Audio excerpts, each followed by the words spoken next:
What's up, family? I'm JB Black CEO, and welcome to Black CEO Media 2.0 out here in America. Let me fix that mic real quick. There we go. Let's fix that mic. What's up? What's up, everybody? Come on in. Come on in. Come on in. Got to excuse me if you hear me smacking. I got a cough drop that I'm working on. Okay, see the title. Hope everybody's well. Happy Monday. Let's get up and get this week going. We're gonna start this off with some sad news, which everybody gonna bend over. I mean, everybody should know what happened to baby girl, R&B singer Angie Stone. Lost her life over the weekend. Real quick, today is Monday the 3rd, 2025. And we're going to analyze that here today at Black CEO Media. And I appreciate the queens that's coming through, that came through. It was like, yo, Black, I need you to break that down. We need to talk about that. Okay, real quick. Let me give a few minutes for everybody to come in. Let me go over here and do my thing real quick. Boom. Come on in. Come on in. Okay. Come on in. Come on in. Boom.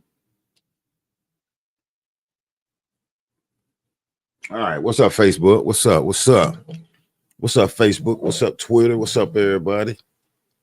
If you're still on Facebook, you're over there on the book, make sure you go over there and like my channel. Dropping videos daily over there, having fun. Facebook be bringing that info too. All right. Get a little drink of water. We're going to get this going here. Yeah, Angie Stone was my baby, my boo, my queen, my sister, my folk. And one thing I love about Angie Stone and loved about her, she made that song towards, the brothers, my black brother. That's all I got to say. I love that sister, that queen. And but send that love out to her son, Michael, to the daughter, Diamond, and to her 2 grandbabies. You know what I'm saying? So send those prayers out to them and to the brother, D'Angelo. The R&B singer has a son by Angie Stone. Now, what I'm going to do first here, we're going to go through like 3 different phases. I'm going to read an article here from what was that? I think that's Fox 8 or whatever, New York Times, about what happened. And then we're going to go to like some of the footage. And then I'm going to come back and then I'm going to analyze what I think, was this a setup or whatever? I don't know, but we're going to go over it. So come on in. Come on in. What's up, everybody? If you're driving, make sure you drive safe out here in America. Okay. Please drive safe.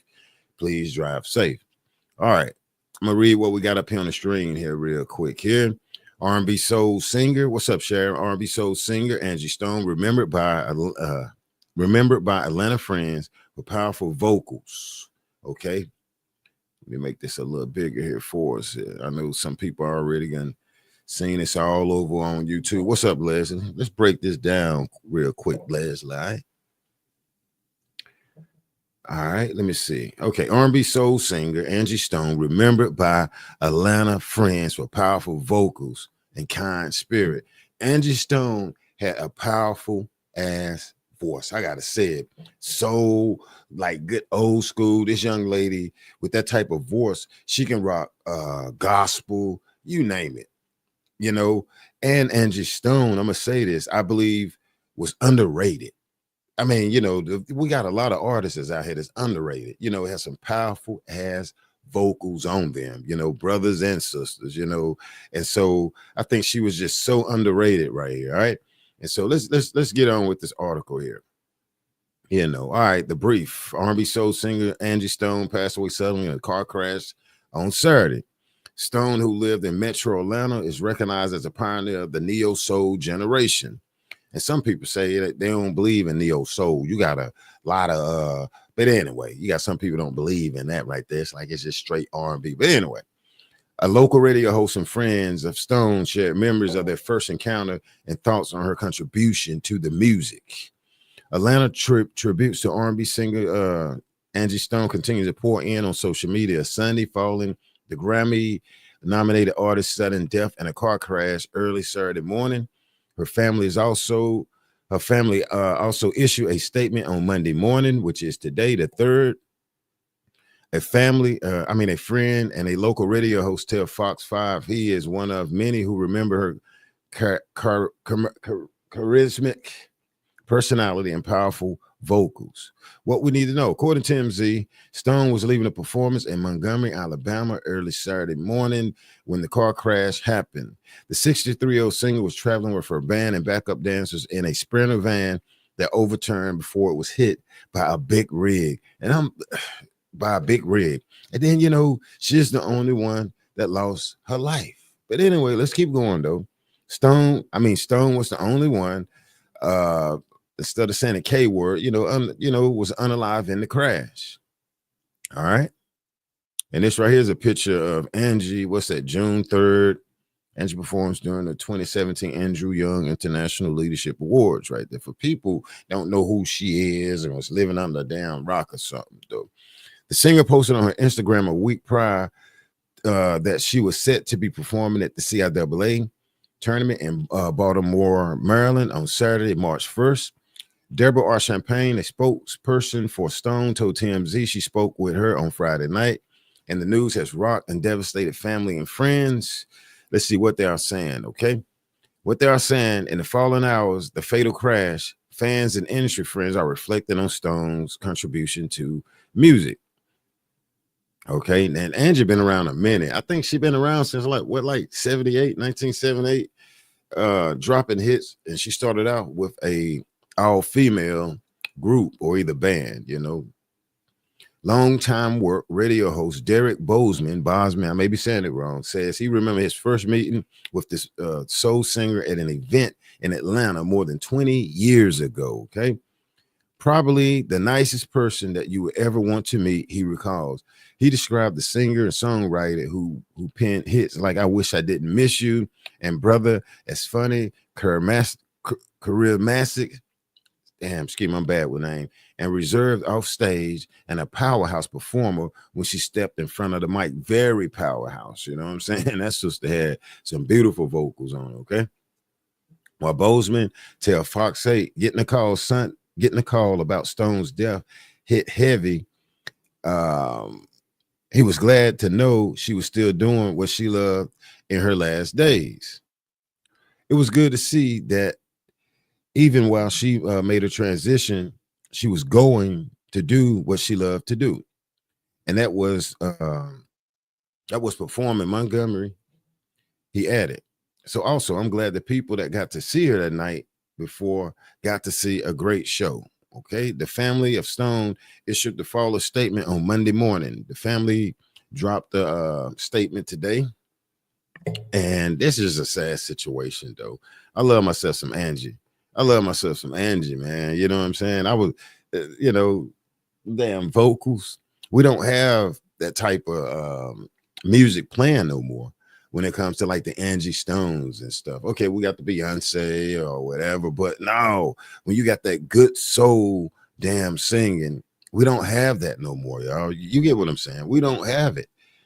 My sunshine, brother, wish I didn't love you no more. Like, listen to those titles. Listen to that title, Okay, the family issued a statement today. It is with heavy hearts that the children of the R&B singer Angie Stone, along with her extended family, wants to thank you all for your love and well wishes at what is an extremely difficult time.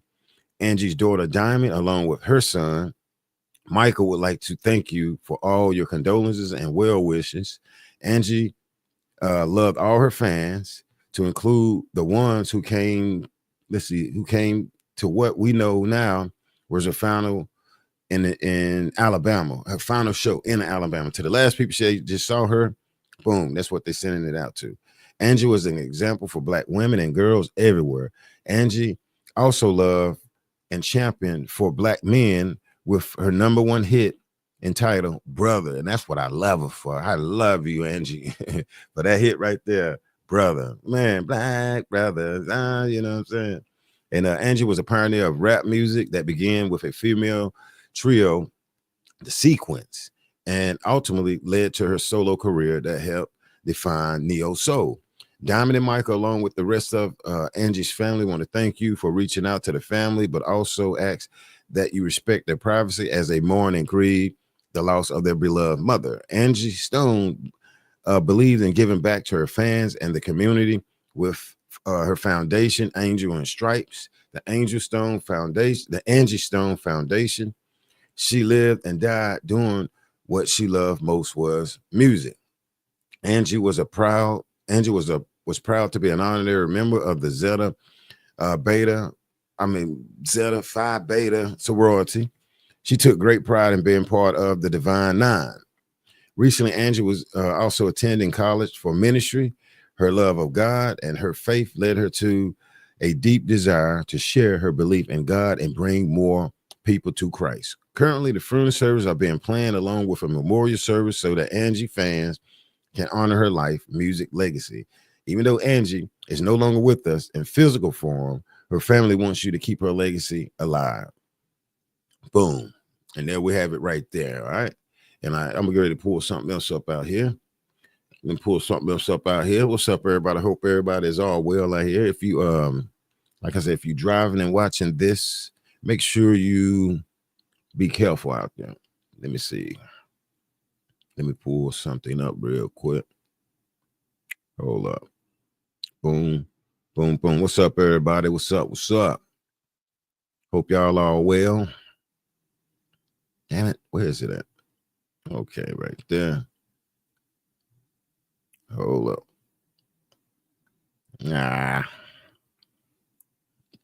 Angie Stone. I'm gonna pull up. Let's see. Some people. That's not what I'm looking for. That's not what I'm looking for. Hold on one second. Did y'all see? Let me see. Did you see the aftermath?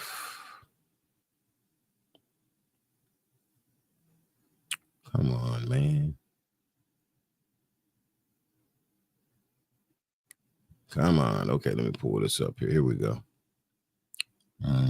Boom, boom, boom. This was some of the aftermath. It's not too gruesome or anything, but this is this tractor trailer that hit our queen and our sister here. Some of the footage that's being repeated right there. And it's sad, though. You got some people with, I want to say conspiracy theories, you know, saying what might have happened. And, you know, you got the people that's saying, you know, she came out speaking on her royalties and something demonic happened to her. And it's sad, but this is the footage right here on the highway where this 18-wheeler right here, all of a sudden, veers out of somewhere and hit our baby girl, okay? And there it is there. That's the truck. And there's the Sprinter. What do y'all think? What do y'all think in the chat? How do you feel about this Angie Stone situation? How do you feel?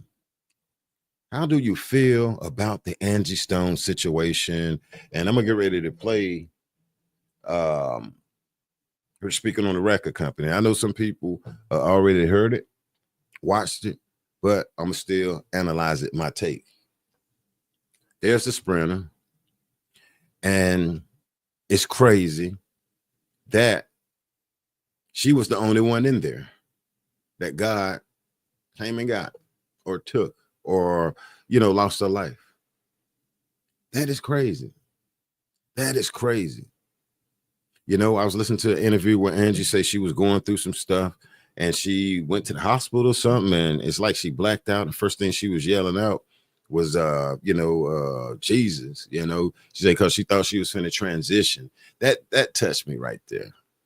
That touched the hell out of me, you know, where this young lady was scared, which a lot of people is, you know, to lose their life, you know, and she said she thought it was the end. And first thing she started doing is yelling out, Jesus, Lord Jesus Christ, Lord Jesus Christ, you know, and I was like, wow, like, wow, like, wow.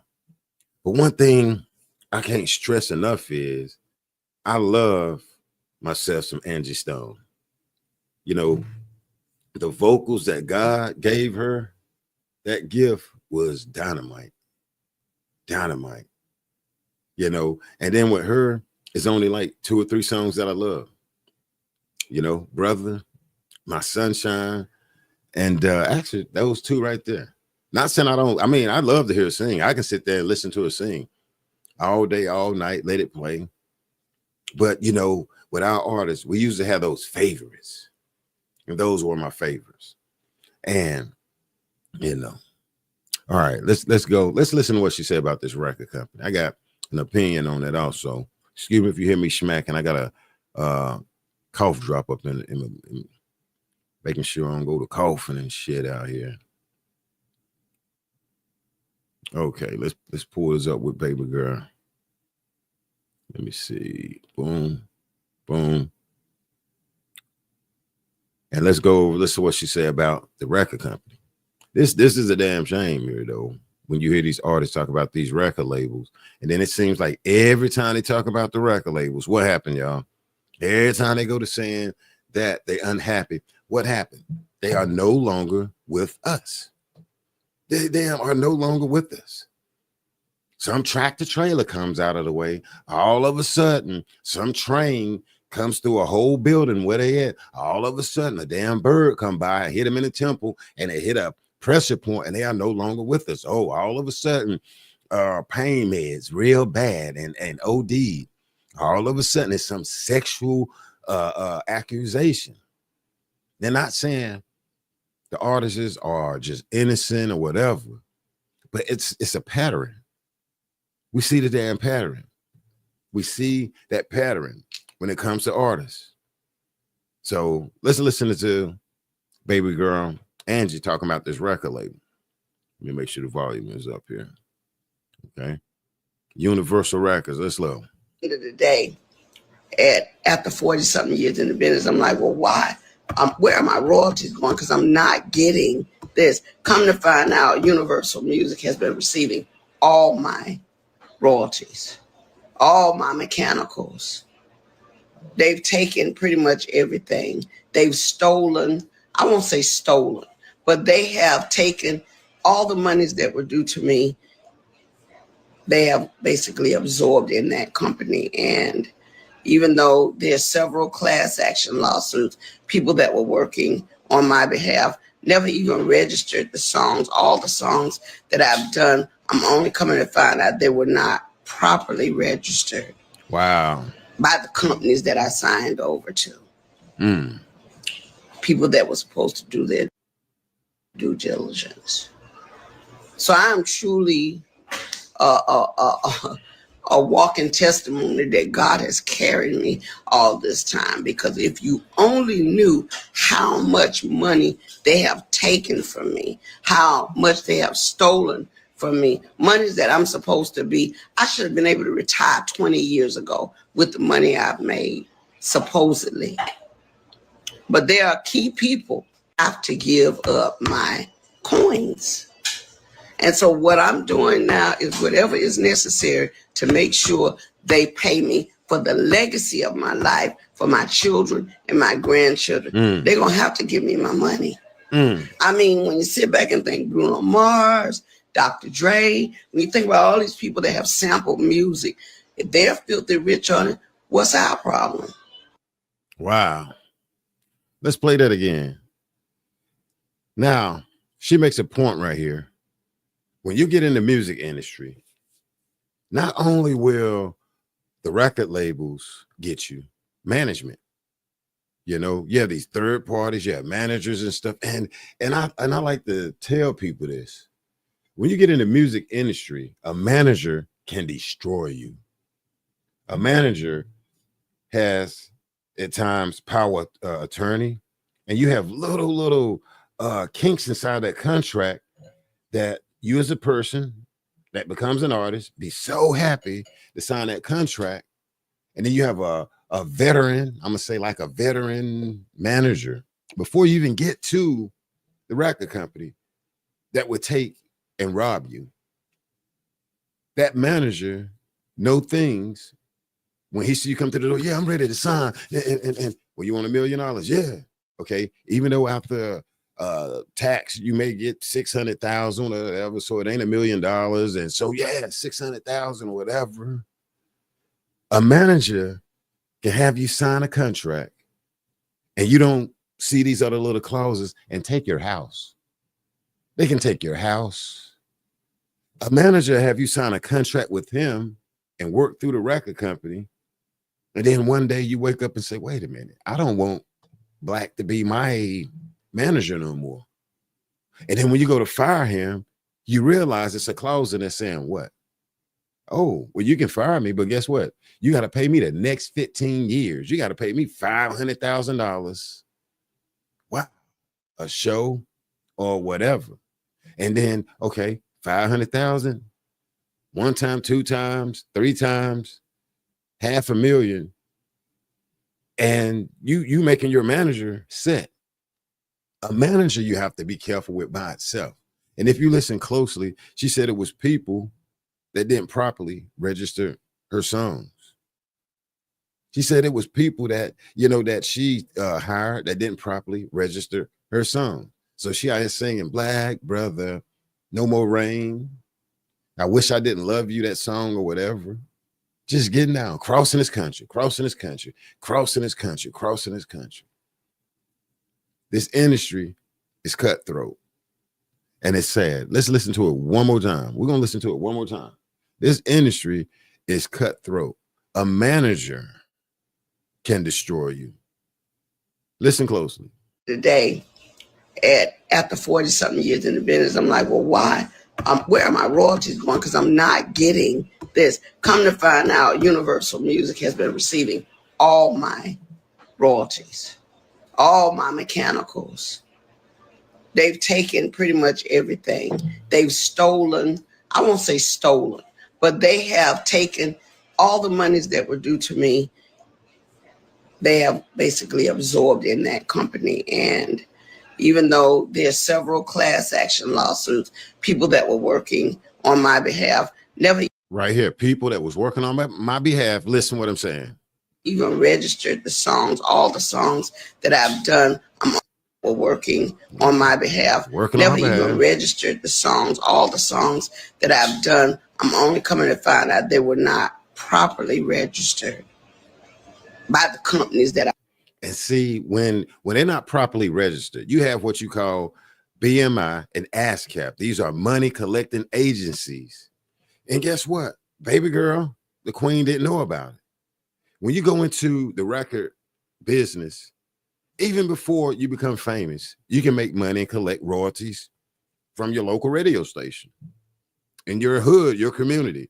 As a rapper, R&B singer, you can, say, for instance, go on the internet, fill out the application to BMI, ASCAP, and you can make money locally. You can do what the record companies do.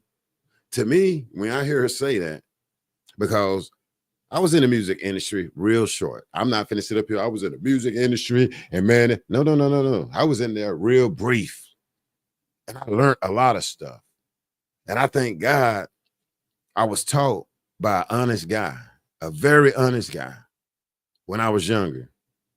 And I seen another guy that tried to get me. And then I seen this guy that tried to help me, and that helped me, that educated me. Like, look, don't do this. Don't ever pay a record label. I mean, I had record labels, it was like, send me $200, $300. I had a whole stack of record labels coming out to me when I was younger. Okay. I would go to studios, and then these engineers are here, our music men and homies. Hey, well, look, hey, y'all need to get with me. If somebody tries to sign, you need to call me. And we so young, we walking out. Why he want us to call him? We've been coming to the studio about a year, and then all of a sudden, this guy's like, hey, don't sign nothing until you get with me. And so either you're going to be dumb to it, not know, naive, and this manager, hey man, I can make you big. I'm gonna be your manager, whatever. And then you put your hands in this guy's hands. He'll say, I help Aretha Franklin. I help, Patti LaBelle. Damn, okay, bruh, you gotta watch out. You gotta watch out. because this guy or these people is going to make sure they tie you in to where they get that bread. They know the ropes. They know how to shit you, and they know how not to shit you. They see the naive on you. They see this powerful voice, raps or whatever. And see, when you go into the music industry, you just want to rap and sing. You want to sing, or you want to rap. Oh, let them handle that. I remember my mom and the group we had. We did a show. The show had to stop because some people started fighting.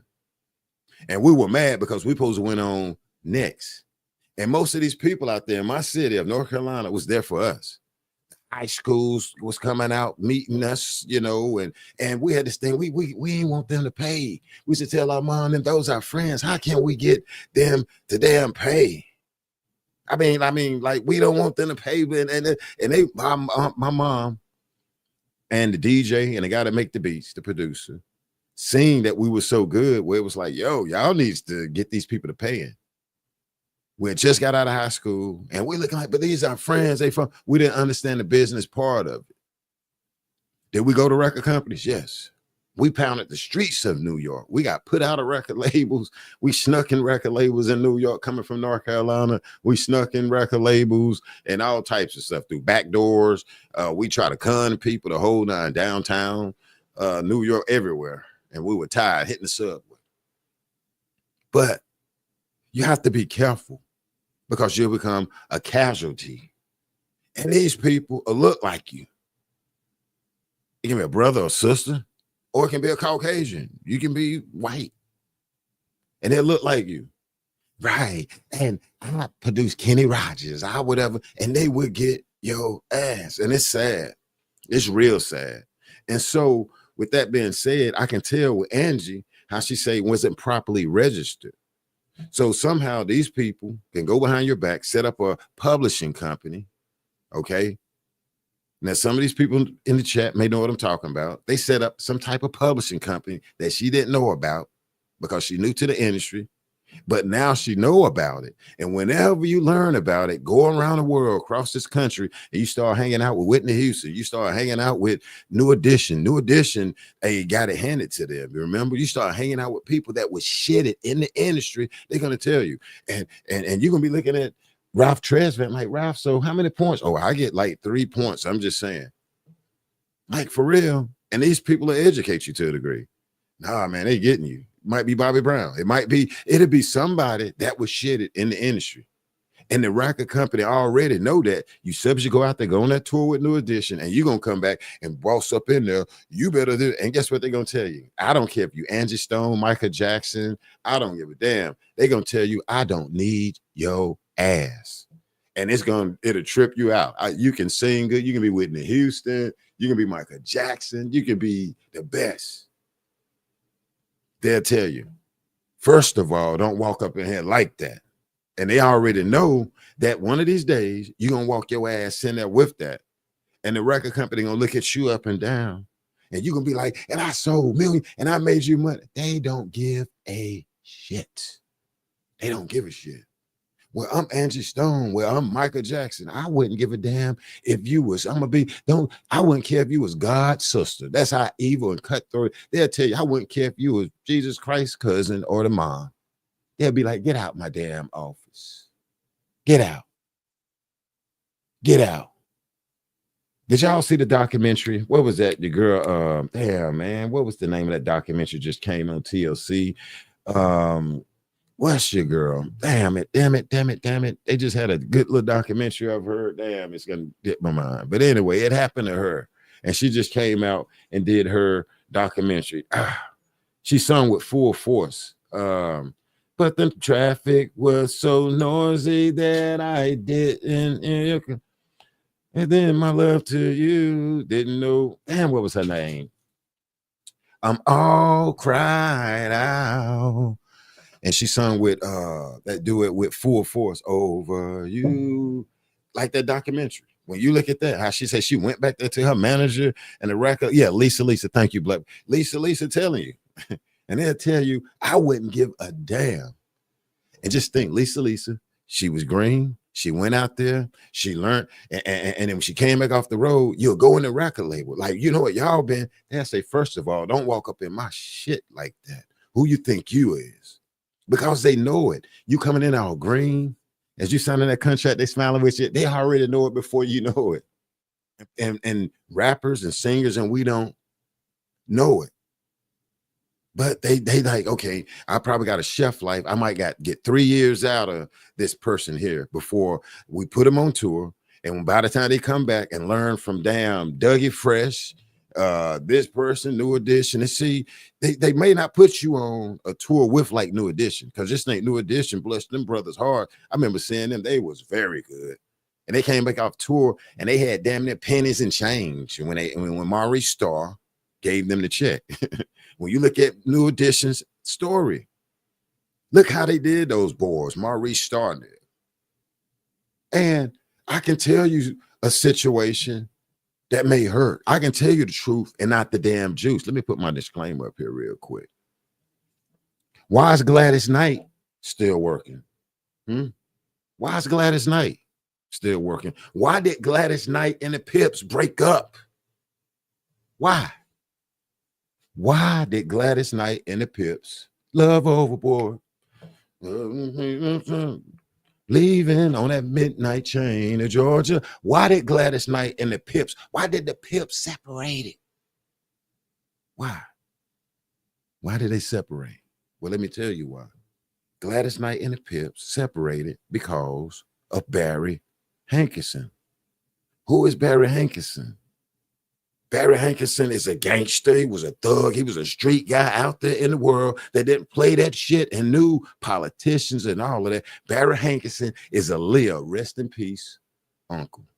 Barry Hankerson was R. Kelly's manager. Barry Hankerson was Genuine, Timbaland, Tank.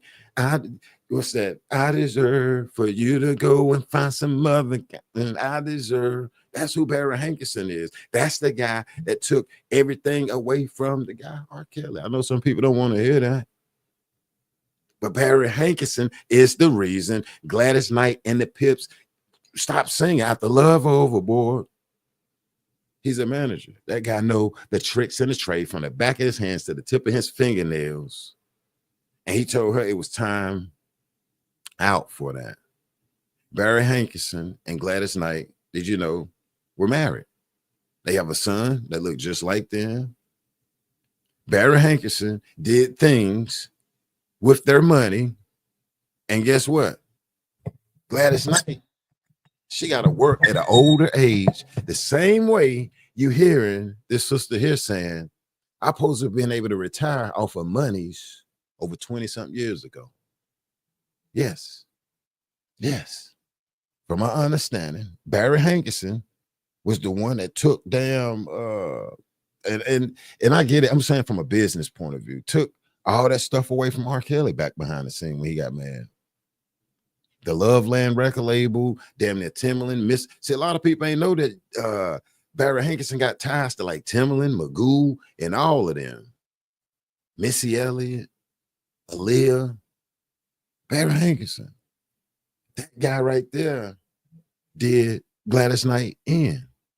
That guy right there was the manager that said, yeah, we're not paying for no big old airplane. Put my niece, allegedly, I'm gonna say, on that smaller plane or whatever. And, you know, there was another plane there for Aaliyah and some other people got on it, so and so on. But guess who signed off on the airplane for Aaliyah? Rest in peace to him.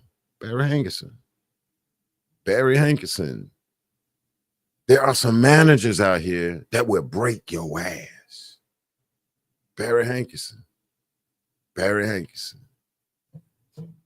And it's sad. This sister here, when she talk, and if you understand the music industry, I'm saying the business part, she was like, some stuff wasn't properly registered. You have to register your music. Anybody, okay, listen, if you're an artist, gospel, rapper, whatever, right now, you can get money from your music without even signing to a damn record label. Go and register with BMI, ASCAP. I don't care if you in damn New York, Connecticut, Washington State. Go ahead and sign and go to the record. I mean, and go to a radio station. And if you know the disc jockeys, the programmer, you know what I'm saying, in there, because you want to become friends with the radio programmer, the guy that program, and see if they got independent music or whatever, and give them your music.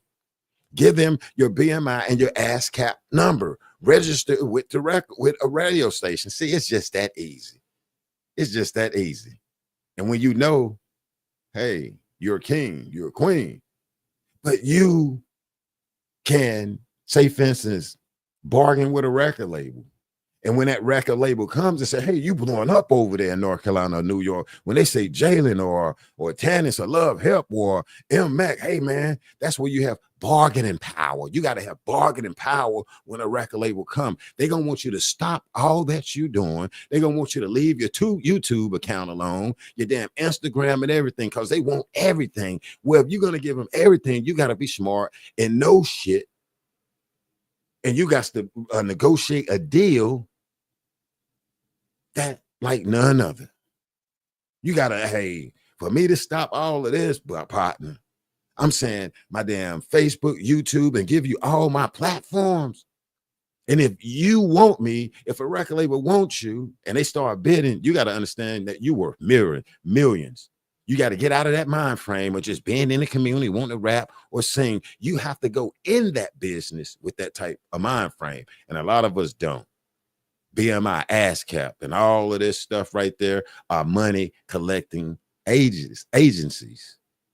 So if you're a local artist and you got songs you put out or whatever, sign up to BMI, ASCAP, go on YouTube, look at all the videos, read about it if you got a son or daughter or whatever, and you can be the record label. Do what they do. I came out with a DVD maybe 10 years ago, made good money off of it. I went around to gas stations on the real, because I know they turn your balls into gas. And I negotiated deals when I woke up one day and I was like, damn, I know this person at a gas station. I know the owner there.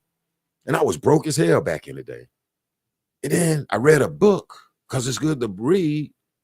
And the book was like, go to these stores when the buy-in manager is there. So shit, man, I went in there on the buy-in manager. I didn't understand the BP because all these different stores have a budget where they buy product. You pull up early in the morning on the way to your job to go to the hospital. You see a Budweiser little car out there. You see a guy in there packing Snickers, chips, and all of this. These are like distributors or whatever. And you see the manager them tell you, hold on 1 minute, and they signing paper. They signing checks over there. You can go in there with your product and be a part of that. This gas station right here may have a $500,000 budget. When I learned that back in the day, damn it, I went and became a part of it. I started selling stuff to gas stations and all types of things. When I learned that the buy-in manager, and I understood that these little companies had budgets. And then when I became friends with them, I was friends with the Indian guy, the Asian guy, the African guy, the black guy over there. And I frequent their places. And then I would go in there with my polo shirt on. I had my little name I put on there, whatever, and went in there with some damn CDs. And I'll never forget, y'all, I was broke as hell. I followed Master P blueprint, didn't know what the hell, produced all my music. And I was like, in this corner over here, I wanted one of these days, I want to hat shirts and CDs and stuff. And I did what he did. And my shit stayed there for about 3 months. And then I couldn't figure out how to work it. When I learned how to work it, I went in these stores. And these dudes that I was cool with that own these gas stations, it was unimaginable. Like, you know, if you don't mind, what's your budget? My budget, hell, 300,000. And bruh, well, how can, look, I got, what you got? You know, what you got? Yeah, I like it. You and your family. And then he go to the cash register and tell the person at the cash register, I'm gonna buy. They would ask me, how many you want me to buy from you? Man, I'd be like, shit, 100. And I'll tell you what, the day I buy 50 pieces, and 50 pieces will come up to like $1,200. I started learning business on a smaller level when I started my own independent record label and would sell to gas stations. Yo, I got a new CD coming out. I would tell them, Okay, well, I tell them that I'm gonna promote it. I'm gonna promote it on YouTube back in the day, Facebook, and certain little places. And plus, I'm gonna go around you. Tell them that you're gonna promote it like a record company and make that bread. A lot of us don't have that in us. Some of us do.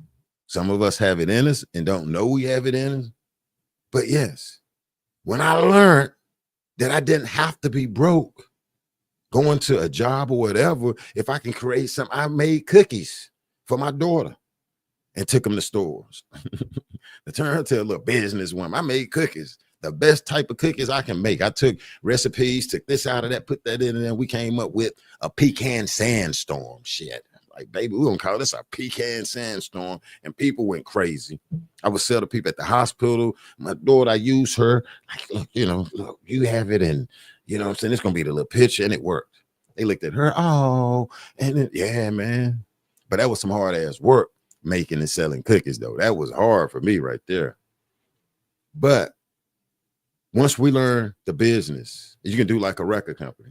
And like I say, I locked down hood gas stations. And once I had I would go in there and say, well, look, man. And then when you hit that gold mine, you got to work. You got to work. And then when I said, well, I asked one guy, well, how many stores do you got? Oh, I got a total of 5. I mean, he just spent $1,200 in this store. So guess what he finna do? Spend $1,200 for the next 3 stores. So how much money was that? That's how I would do it. Then I leave the next store, go to the guy, he'll buy it. How many stores you got? I got 6. And he may spend $500. So these 6 stores, I'm finna get $500 for my product from each damn store. You leave them with a card. When you run out, give me a call back. That's how record labels do to a degree.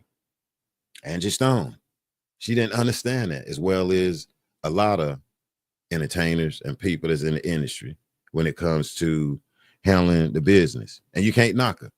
Now, real quick, some people, when I spoke on the P. Diddy, they was upset. How dare you? And this and that. God spared you. You had a heart attack of you, and then God spared you. And then the lady, and you this and you that, because I spoke the truth and not the damn juice. I get what record labels was doing. I can't say P. Diddy is playing with damn baby oil or whatever, but when it comes to the business side, I got his damn number. And I didn't care for it because the brother looked like me. He looked like me. And I seen what P. Diddy was doing to some of the artists. Some people may say, Jay, no, I'm bringing the truth and not the damn juice. P. Diddy shitted a lot of brothers and sisters when it came to being artists. Where are they? I'm just being honest. But guess who knows? I knew what was going on. Okay? I knew what the hell was going on. In my inbox, oh, you this, you that. You don't even know what the hell you talking about, man. You loving somebody that's not doing it right. Well, they shouldn't have damn signed with them. Wow. And they stupid for that. Wow. And that's crazy. Because a person don't know, and you love this P. Diddy guy. I'm not knocking it so damn much. When you saying the innocent person, well, God gave you a gift to sing, is stupid. Basically, you saying God is stupid. Okay, you calling me stupid. You calling God stupid. God gave us gifts. Okay, and then unfortunately, we have people out here that will capitalize off our gift and tear you down and damn near take your life, lock you into a contract.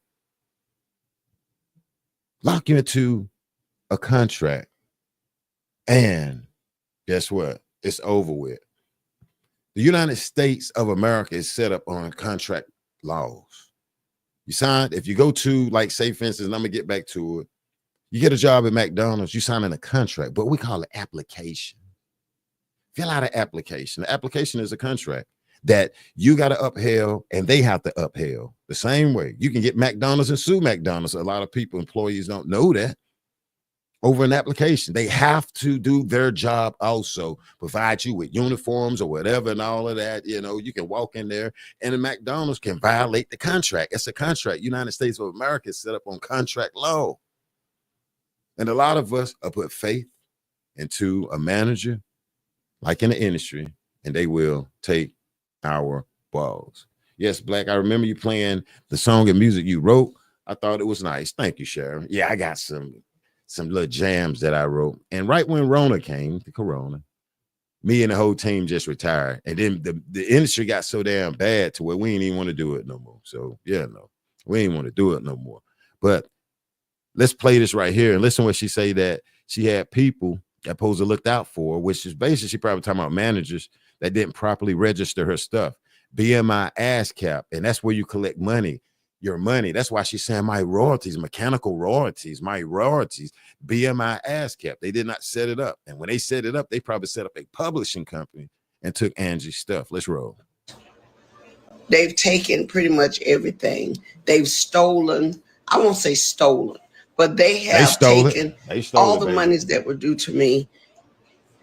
They have basically absorbed in that company, and they stole it. Even though there's several class action lawsuits, people that were working on my behalf never even registered the songs. All the songs that I've done, I'm only coming to find out they were not properly registered by the companies that I signed over to. All right. Now, real quick, how she said, was it properly registered? Angie did not know. She did not know. A lot of us do not know. And you're right. What's that? Tawanda, Miss Robinson, they stole it. She was just trying to be nice. They stole it. And they stole it on purpose. Not brown, not yellow, not white, not turquoise blue. Just name a color. They didn't, hell no, they stole it on purpose. They stole it on purpose because they've been in the industry for years, and then they know this young lady finna sell out. Okay? And then when she come back, they don't care if you Angie Stone. They don't care if you got dialysis, kidney, whatever. They shit is about money, power and controlling you. That's what it's about.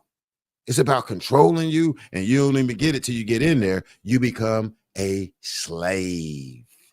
SLAVE, a slave. And when Prince wrote that on his face and all of that, oh, Tommy Mottola and them up there didn't like that. They didn't like that. People that were supposed to do their due diligence. Yep. So I'm truly a walking testimony that God has carried me all this time. Because if you only knew how much money they have taken from. She basically saying she's been broke. God has been carrying her with no money. I mean, like when you read through the line, she is broke. She was broke. Look at TLC. Scrubs, I don't want no scrub. Now, the situation with Pebbles, Babyface, and Babyface would say, no, you got to talk to Clive. But at the end of the day, you still have to blame Babyface, because Babyface, you sitting there watching our brothers and sisters come in there. When you seen TLC them go to Babyface, when Babyface and Pebbles and all of them. When Pebbles was managing TLC. You remember the movie? See, managers. See, the managers are powerful. Not only are the record labels powerful, the record labels buy your stuff from you and give you a loan, or either they buy it from you or they give you a loan. A record company is a bank. Yeah, I'm going to take you up to Jive Records. I'm going to take you up there to Jive Records and see, can I get you a deal? Yeah, I'm gonna take you the Universal Records and see, I'm gonna shop it up there. I'm gonna shop it around. I'm gonna shop you around and make you become a slave. A lot of these people we idolize are slave. Hey, they work for the slave master and they go out there and are slave catchers. I'm just telling you what it is. And your ass is gonna slave, and the only thing you have when you don't get royalties, and they'll tell you, because you'll be like, yeah, I'm ready to go on the road, the airplanes and the tour buses. When they start shitting you, them some long rides on tour buses, airplanes, and being on the road. It is not fun. And you'll be thinking, yes, yeah, man, we're going to go on tour. And if, I'm going to tell you. And then when the tables turn and you realize you're being got, because that's all you have, where you have to go on the road and go out there and perform and perform and perform. And then don't get no medical condition. Our baby girl had some type of medical emergency at one point. Okay, so now it's going to be even harder. Now, don't say, for instance, be hot no more. Don't be or either your record ain't hot, and then you're going out here trying to perform. That's not good. You want a number one hit record where you can age, where it ages, a classic. You want a classic. You want to build a hell of a fan base. A lot of these kids these days don't know what they have. The income is totally different from when we were around, the 80s and all of this, but it's still dangerous for them. They flashing money, whoop de whoop. Angie Stone just came out with a video not long ago telling the younger generation they ought to have some respect. Have some respect, you know, show some love to the people that paved the way, which is like Angie Stone and a lot more. But when you go out and I go out and all of us go out, y'all, and speak against a record company, man, you better watch out. Or when me, you, and I go out and talk about against Hollywood, we better watch the hell out. A bird supposed to come out the sky and boo-boo on your head, and his boo-boo has some type of acid in it and burn through it, and we dead. I'm serious. I'm serious. And I'm serious. Go into the music industry, and I'm gonna play this again right here, and they see one small crack. You smoking a pipe, what we call it here, hitting some nose candy or whatever. They watch it. You go party with them, like these parties. And then when you go party, they see how you party. Okay, yeah, dog, yeah, you crazy. Now, they got some people over here that might do exactly what you do, but they're going to watch you, though. And at times, they video you or whatever, okay? So when your ass gets smart, they video you and tape you. So when you get smart, they send you back to the community. Guess what they'll tell you?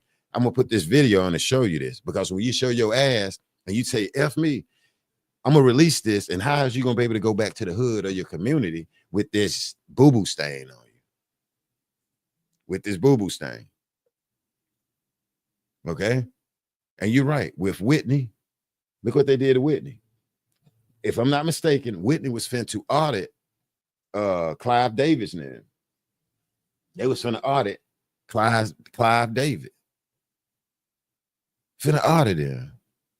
And here's another thing, and I know people, if look at the business side, the guy R. Kelly. I ain't saying the guy just perfect and all of this, and I ain't saying he did, because I wasn't there. But when that guy, 20 years was almost up, they came with all these damn families, Angelo, Clara, and them, and all. Bro, where you come from? Man, this guy even went rounds. The guy that was sitting up there with Gayle King, yeah, man, him exchanged words, because I wanted to know where the hell did you come from, bro? Well, you don't know. No, you don't know a damn thing. Where the hell you come from?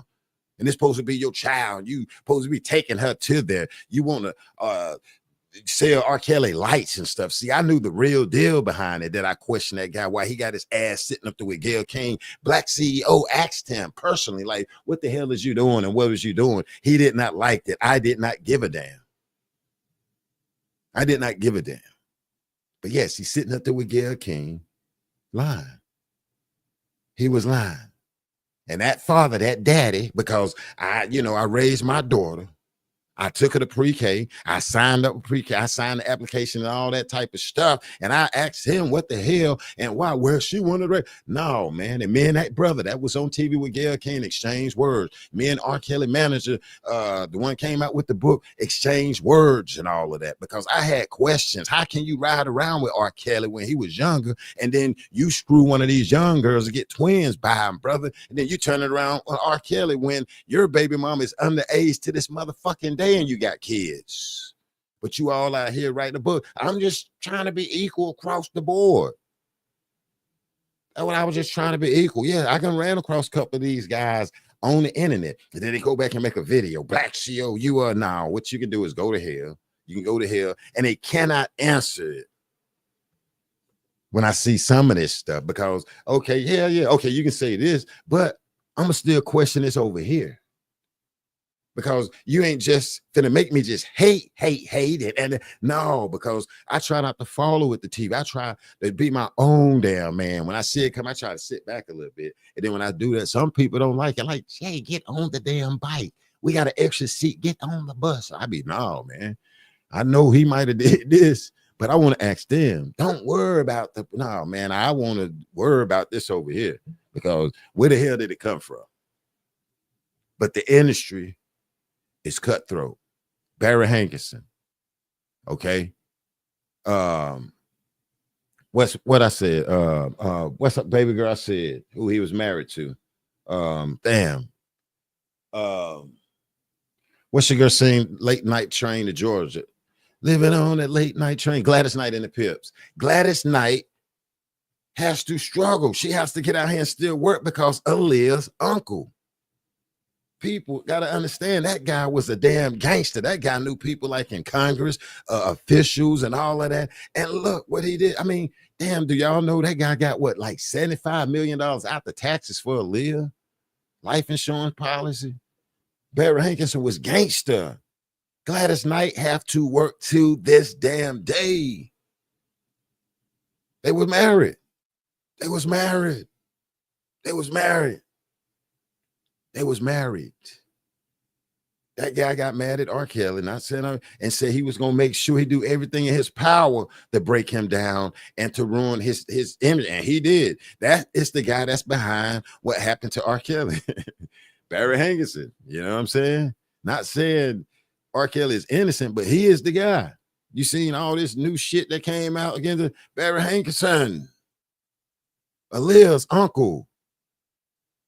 Aaliyah was about to get ready to leave her uncle, Barry Hankerson. Aaliyah filed a lawsuit that people don't know about. Aaliyah was saying some other stuff around her uncle then. A lot of people don't know that. I'm not finna get into details. Start speaking some truth. And that young lady is not here. I played maybe a year ago or right before I had that medical emergency, Mary J. Blige. She damn near said Barry Hankerson's name. Barry Hankerson. And then he sat on Dr. Oz. And then I'm looking at the comments. They're like, oh my gosh. They're like, oh my God. Why did R. Kelly do that to him? And why, man, that dude took all types of stuff from that guy. He took shit from everybody. I can go down the list of artists that's behind the scenes that do not mess with Barry Hankerson. Miss Robinson, you right. Gladys Knight got used. She should not be still working in Vegas. She's working in Vegas. She married Barry Hankerson. Barry Hankerson, you know, the money, you know. They got a son. They have a son. Barry Hankerson. And there are other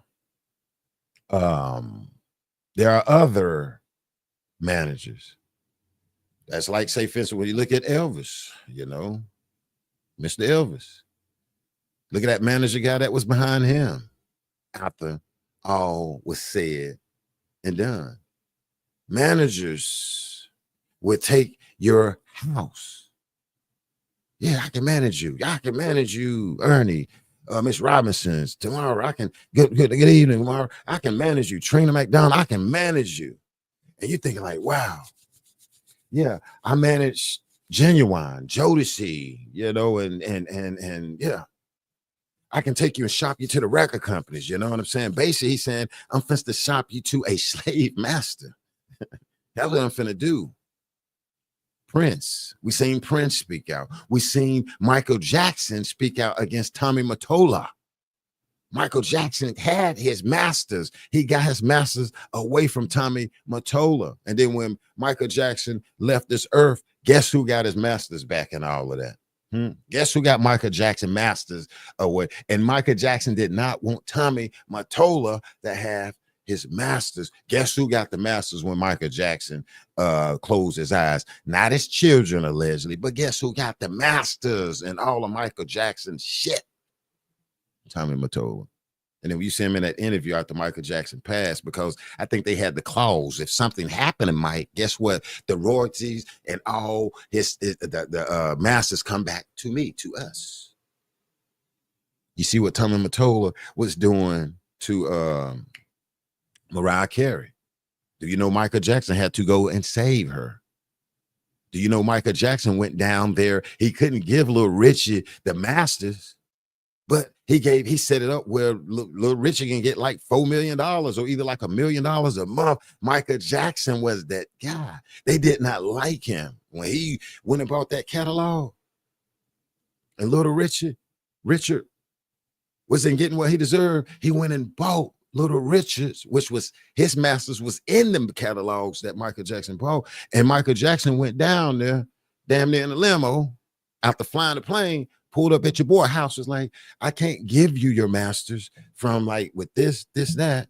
But guess what? I'm supposed to set it up where you get monies off of your masters. Michael Jackson. So come on now. Come on now. But Michael Jackson slipped up. Our boy slipped up. Where he was entitled, well, not entitled, but he had an obligation. That obligation that he had with the record company got him in the end to where he had to fulfill an obligation. And when he went to fulfill it, the record company said, you know what? We know you ain't the same way you. So sad. They gave that man like over 100 show dates. 100. Because they knew he was going to break down. They gave Michael Jackson, they told you finna go on tour. They put him on tour with all those damn show dates by himself. That's a red flag. You're going to need, and then what they say, okay, we're going to pay for we're going to pay for this and we're going to pay for that. Well, you know, my health, okay, well, we're going to pay for the doctor. And y'all know what happened with the doctor that they paid for. Give him what he wants. Make sure he gets some rest. Make sure he gets some rest. Okay, because we need his ass out there to dance and to do the moonwalk or whatever. But you know, Michael Jackson is like maybe 50 or right almost 60. We don't give a damn if he was damn 206. Mike is finna get out there and moonwalk, not trying to be funny, and recoup our money because he is obligated to. And Mike didn't want that big old lawsuit. Mike did not want to sell his catalog to them. They was trying to get that damn catalog. We're selling. No, I'm not selling it. I'm not selling it. They wanted him to get up off of that catalog, and he wouldn't do it, though. Mike was like, nah. They was like, nah, come on and get off of it, Mike. And Mike said no. Michael Jackson learned what the hell was going on at a younger age. Michael Jackson was observant. Michael Jackson seen, he said he's seen artists, great artists growing up. He's seen some of them crying throughout the years. And he's seen a lot of these great artists where he was doing his little James Brown move. That was great. And then he's seeing them not get what they supposed to get in the music industry. And that's when he came up with that plan right there. You right, M-Mac, they wanted that Beatle catalog back. They wanted it back. Okay, well, we finished to work the hell out of his ass. We got you, Mike. We got you. And that's why he came out and said, this is it. You know, I'm going to do this tour, and this is it. And our boy looked at so frail. He looked at so frail and all of this. He went to Morocco. He went back to Africa. He had the so-called mad cow disease, whatever you call it or whatever. I forgot what the hell, allegedly. But yeah, they put Mr. Conrad in there with him, the doctor. And then next thing you know, you have some hope of all around our boy. And it's sad. And when you look at Angie Stone, I know exactly what she's saying. When she say, I wasn't properly registered, her songs. It was some manager. I don't know who the hell the manager was and is. And then boom. And y'all know that happened to Steve Harvey too. I know some of us don't care for Steve Harvey because I know I didn't. I'm a Bernie Mac guy. And Bernie Mac called him a snake though. But guess what? You know that happened to Bernie Mac. His manager was out here doing some shit he ain't had no business doing. Steve Harvey even had money put up to the side that he lost. And then it got so damn messy when Steve Harvey had to pay attention to it. The manager died. And it was a whole mess that came out with Steve Harvey, and he was broke. Only thing that saved him, he had a name and a brand. And a lot of people didn't know that. Steve Harvey, maybe 5 years ago, maybe 6 years ago, just finished paying off his damn debt, believe it or not. That's why he be trying to keep it easy a little bit. When the storm hit around Steve Harvey gets somewhere and sit that ass down. He gets somewhere and sit down. Oh, Steve Harvey wife messing with a guy, and the guy just getting out of shit. Steve Harvey goes somewhere and sit his ass down now because he already know he'll go sit down. He go sit down. Steve Harvey damn near do like Cat Williams. See, Cat Williams, though, you can say what you want. Cat Williams got a good team behind him. And when that shit get hot, that team make him go sit down now. They make him go sit down. When they start taking Cat Williams through the storm, that team, you got to salute Cat Williams' team. Because they start making him sit his ass down. And that's what you have to do. You have to get somewhere and sit down. Hold up. Yeah, you have to get somewhere and sit down. And it's sad with this industry because God give us a gift. God put a gift in your mouth or your heart where you can sing, where you can dance or whatever. And then you got this contract law that America have right there. Hey, a contract. If you work at the hospital, I filled out an application. Yeah, you sign a contract with your local hospital. If you work selling houses, you sign a contract with another company to help sell it or whatever. America is set up under contract law. Sometimes a lot of companies are breaching and breaking the damn contract. And you can be working at McDonald's, Bojangles, Burger King, or whatever. You having problems at your apartment complex, your house, you're renting. Try using the word contract to that apartment manager. Like, you know, okay, these dogs, the neighbors, like one person was, what was that? I knew a person say they live in some condos and you have to pick up behind your dog. And to me, I felt that that person wasn't calling the rent office and saying the right thing. So I started telling them, call the head office and tell them that this, the managing people over here at your what's name is not honoring the contract. You honoring yours by paying your rent, and you honoring the contract by doing this, the contract, and it'll scare them. And use family attorney. And don't you know they got some relief? You know what I'm saying? There's certain things you can say because America is set up under contract law. Ask the Moors, you know what I'm saying? Ask my conscious brothers around here. Use the word contract a little bit on your job or whatever. And watch. I work for a transportation company. And every time I turn around, they wouldn't get my gas up in my vehicle. Then I come, well, you just fill it up, man. And I got tired of filling that up. I get there at 4:30 in the damn morning, and my vehicle, after I fill it up, you know, off of there, whatever, somebody go back and drive it out or whatever. But when you look at the contract, it says vehicles will be gas. You got this and this and that car. So I had to tell them that, look, y'all not following the damn contract. I'm coming here early in the morning. I have my pistol because I got to walk behind this building. And when I get in the vehicle, let it warm up. It don't have no gas. Everybody ass at home sleep. I don't have a gas card. It tripped that company out. It was like, oh, damn. Look the way he coming at us. You damn right. Because at the end of the day, it's a contract. I ain't say application. I told them I need them to honor their part of the damn contract. Because you can go to court, get an attorney, and tell them, look, man, so what? They not filling up the damn van. You know, I had that little, you know, that's why you look on TV. Every now and then you see something small where litigation comes. You got to know how to talk. You can say contract, and that person will look. When you don't say application, because no, I signed a contract with you. And when I come to McDonald's, I need my damn such and such. You're going to provide French fries for me to fry. You're going to provide this. And when I look at the description and the business plan, that's that you not holding up yours. But if I come in here late, you're going to be ready to fire me. If I come in here, don't do this, you're going to be ready to fire me though. So I'm holding up, not doing whatever I need to do. And we need y'all to honor the contract. All right. And so when you see baby girl, I'm gonna play it again. My bad, I got a little long-winded. And so when you hear her saying, you know, I had some people, and basically they stole it, and she didn't want to say it. No, they stole her shit. They stole her shit. That's what she's saying. But just listen to her. It's this cricket ass manager that was around Angie Stone. Listen.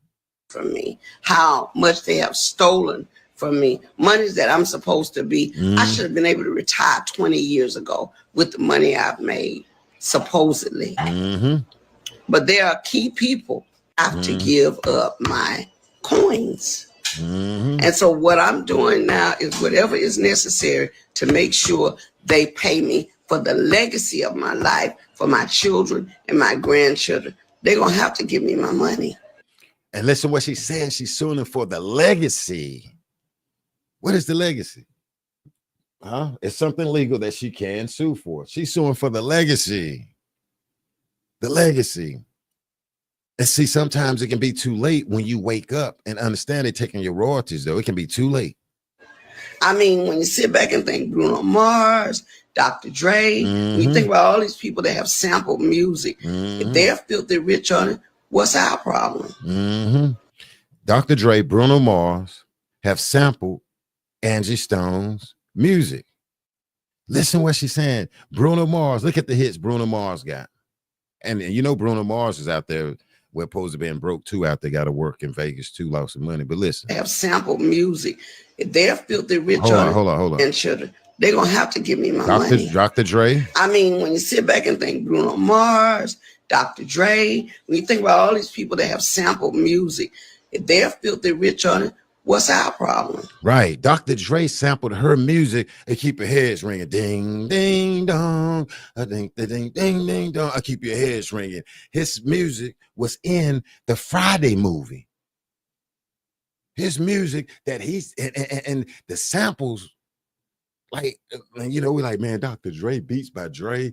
Dre made $1 billion or whatever. So how she wasn't paid when she was with the group, The Sequence, and Bruno Mars, the song called Funk You Up. Thanks, Trina. And you know, where's the money? That's what she's saying, y'all. Because you're supposed to get paid. When Puffy, y'all remember when Puffy stole your boy, every breath I take, every move I, with Diddy. Your boy, what is it, Sting? I think that was the name. He hit Puffy in the head for that sample. Even though that would, that helped Bad Boy get out there. Your boy hit that dude in the head with that. Did you see the deal? He did him, boy, he raw dogged Diddy. When Diddy did that right there. He raw dogged him. With Diddy, I forgot the type of damn money Diddy had to pay though. But when Diddy sampled that song, so when Dr. Dre and Bruno Mars did a song called Funk You Up also. Where the money go? Where the money go, Trina? What Trina say? Ain't no way. Shouldn't be like, where the money go? Dre, his song, ding, ding, dong, I ring, ding, ding, ding. I keep your heads ringing. And man, that was hot. So what manager took her earnings? What manager took her earnings? And then when you're in the music industry, right, you have to watch it because your manager set up a whole nother publishing, right? A publishing company. And see, Angie Stone, if I'm not mistaken, depending on her contract, you can set up your own publishing company. It can be McDonald's Publishing. It can be Trina Publishing. It can be Tamara Publishing. It can be Black CEO Publishing, plus the record company, because the publishing, that's where the money comes through. The money comes through that publishing. You got to have that entity over there, set up that entity to collect the money, the royalties. And see, Angie Stone didn't understand that when she went in there. No more rain in this cloud, because guess what? The record company they're gonna give her the best makeup artists, that beautiful hair. If she needs, say for instance, costume, beautiful wigs, or to help with her net, they're gonna do that. They're gonna do this right there. But just what? You're gonna pay that back. They're gonna recoup their money because it's a loan. It's a loan, and you need a good manager. A manager needs to be ready to make you money and their money. A manager needs to be ready to make you money and then their money. That's what I'm saying. The manager supposed to be ready to make you money and them money, not come in to make money and take your money and make them money. They got to be ready to make you money. A manager with power is a power, has the power attorney. Okay, we out. Me and Tom tomorrow. Let's say tomorrow. Me and Trina and all of us. We out here on the road and we sign a contract. We sign a deal. We give them, say for instance, power attorney. We go to jail.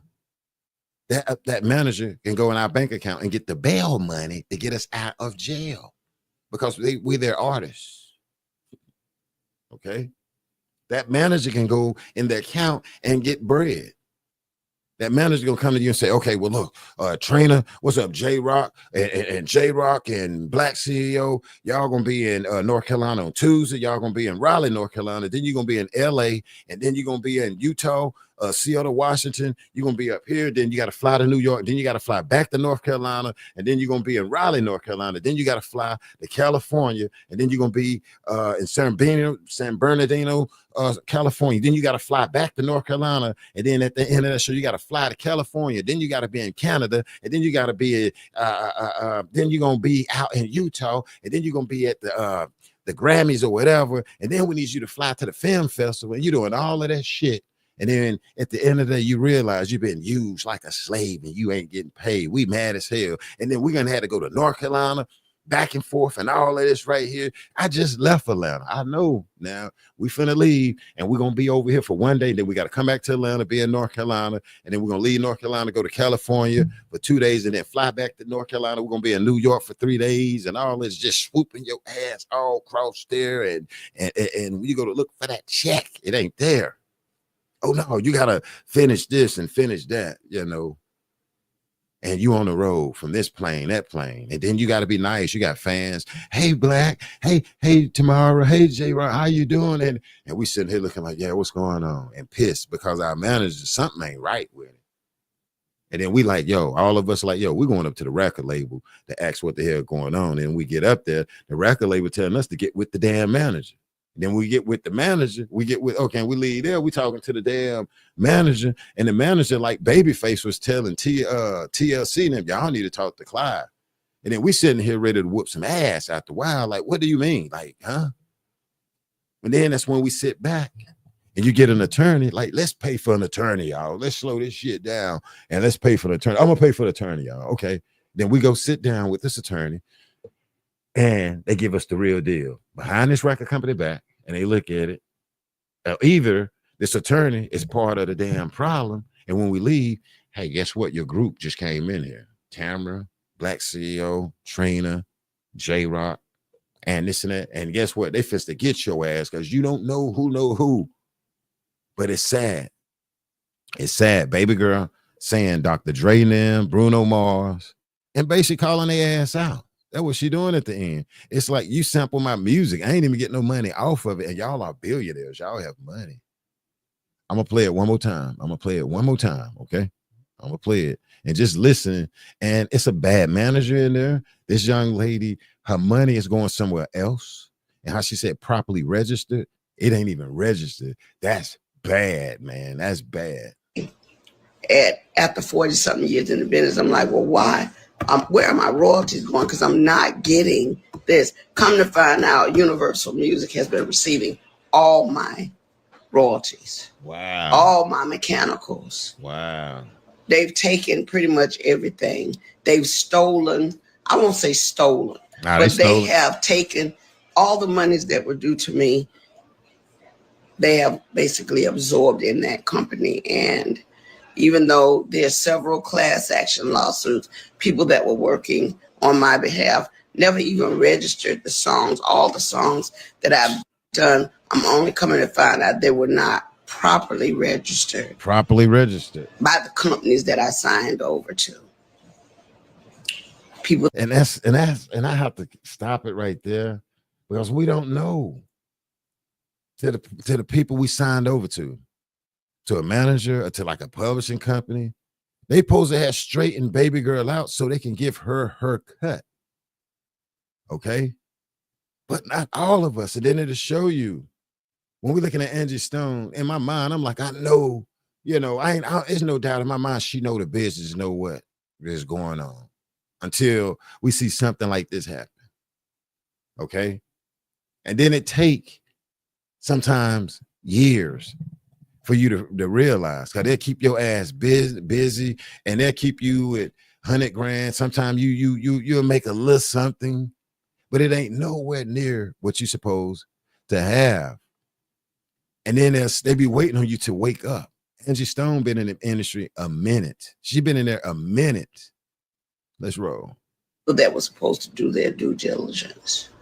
They didn't. So I'm truly a walking testimony that God has carried me all this time because she's a true testament, because God had carried her, because she didn't have the money that she's supposed to have. When we look at her behind her, that's a normal house that young lady have, like my grandmother's house. It reminds me of like my aunt or my grandmother's house. Her kitchen supposed to be gigantic. That's what some of me and my team was saying. Not saying it's not a nice house.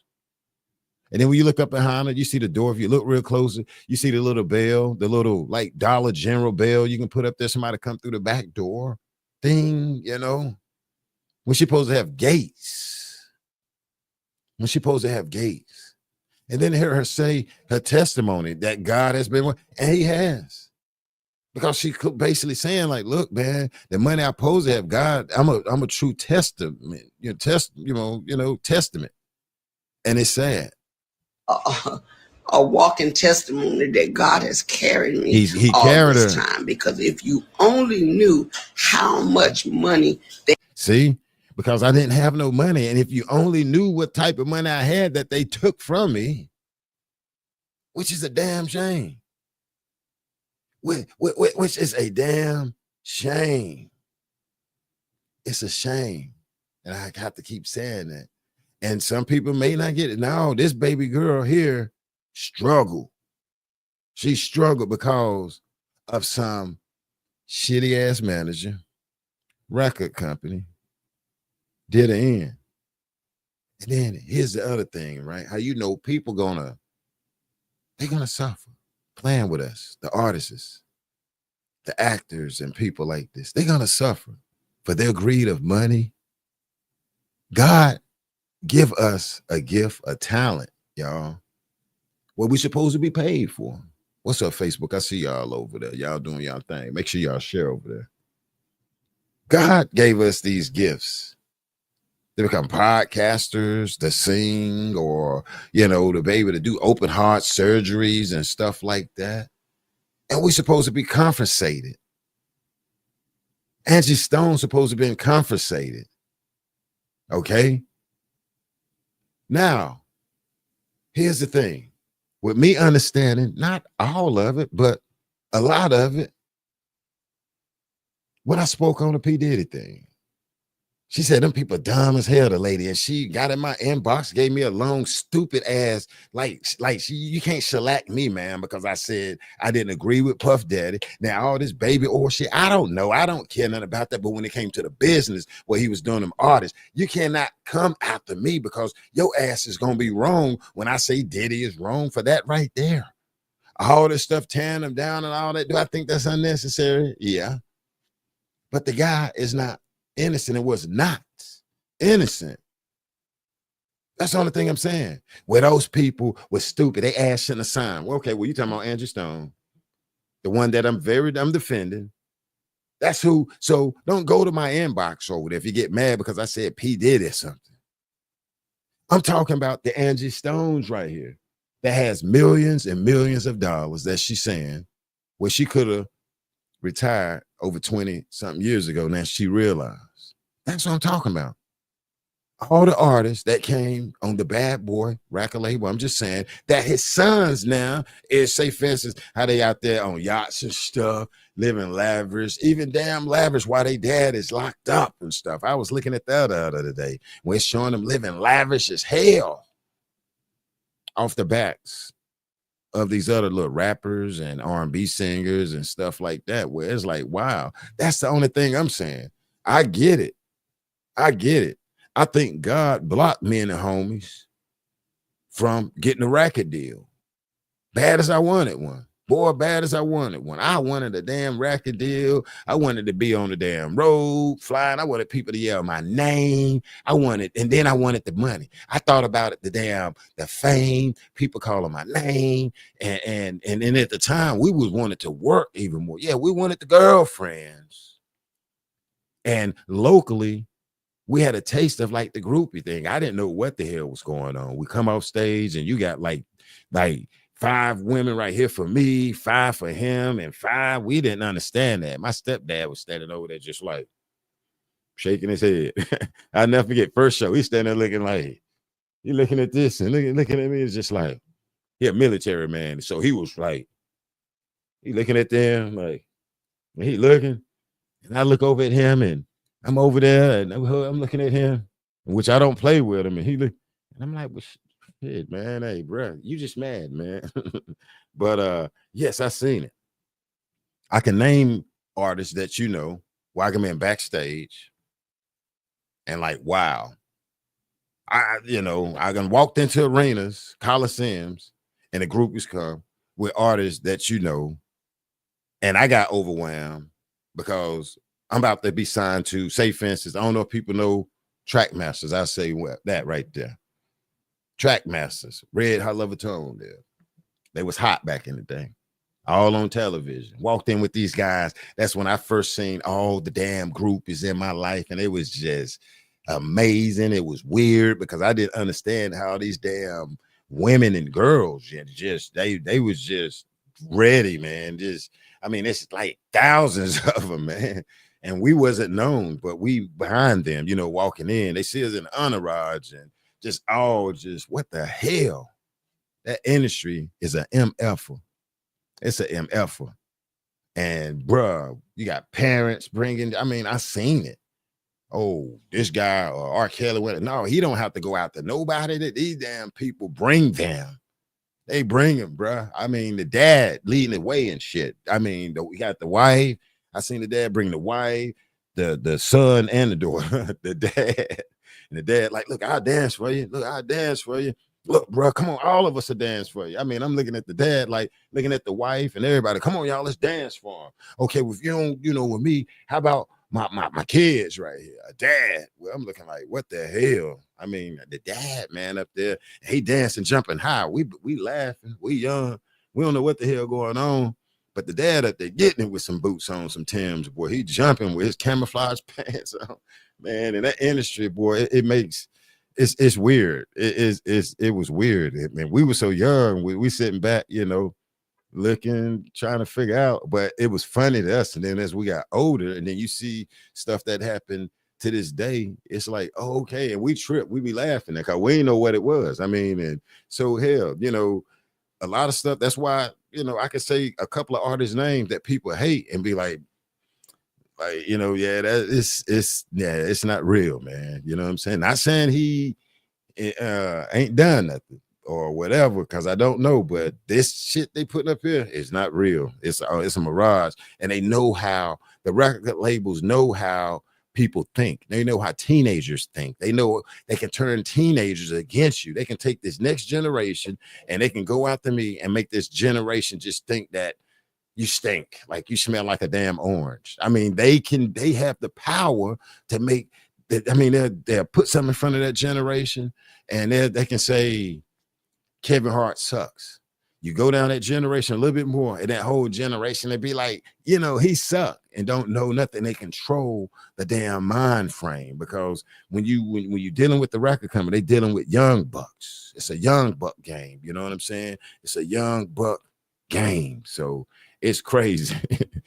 Which means I know that was sight boots click, like, yeah, dude was up there getting it, and we sitting back like, damn. We giggling.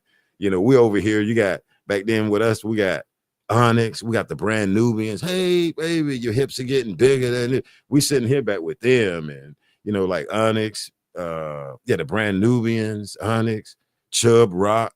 What's that dude used to dance with Chubb Rock? Keith Murray.